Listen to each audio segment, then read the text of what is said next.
Aujourd'hui, je vous propose une fiche sur un exemple d'une séance sur le nombre quantité. La construction du nombre à l'école maternelle se réalise progressivement en mettant notamment en œuvre des situations invitant les élèves à traduire une quantité. L'objectif est d'amener les élèves à réaliser que le nombre est un outil efficace pour mémoriser et communiquer une quantité. Cet apprentissage peut se construire autour d'une activité essentielle, la construction d'une collection de même cardinal qu'une collection donnée, c'est-à-dire la construction d'une collection équipotente.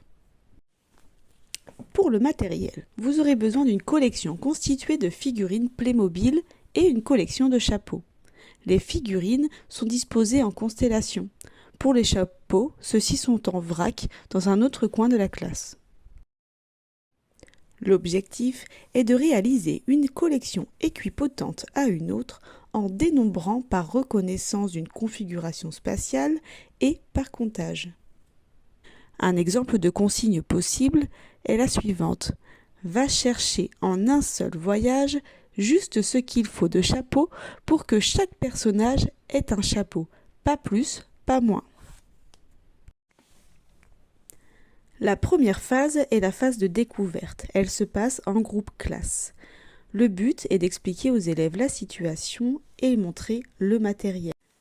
La deuxième phase est la vérification de la compréhension de la consigne. Elle se déroule en groupe classe. 3 exemples de collections sont testés, avec plus, moins et autant de chapeaux que de personnages. La validation se fait en commun. La troisième phase est une phase qui se déroule en atelier, c'est la phase d'action. Les élèves vont effectuer l'activité. L'enseignant, lui, joue sur les variables didactiques, par exemple en changeant le nombre de figurines, la disposition de ces figurines, le matériel utilisé, des jetons, des ardoises, le nombre de voyages autorisés ou encore l'éloignement des figurines et des chapeaux. La phase 4 se déroule toujours en atelier. C'est la reformulation. L'enseignant invite les élèves à décrire ce qu'ils font. La dernière phase se passe en groupe classe. C'est l'institutionnalisation. Une affiche avec photos ou dessins reprenant la situation à certaines étapes peut être présentée, notamment quand le nombre est utilisé. On peut aussi utiliser d'autres supports comme des fiches à mettre dans le cahier ou encore des vidéos. Certaines procédures sont attendues. L'observation de l'évolution des procédures suivantes permet de gérer la progression du groupe et de prendre en compte les éventuelles difficultés individuelles.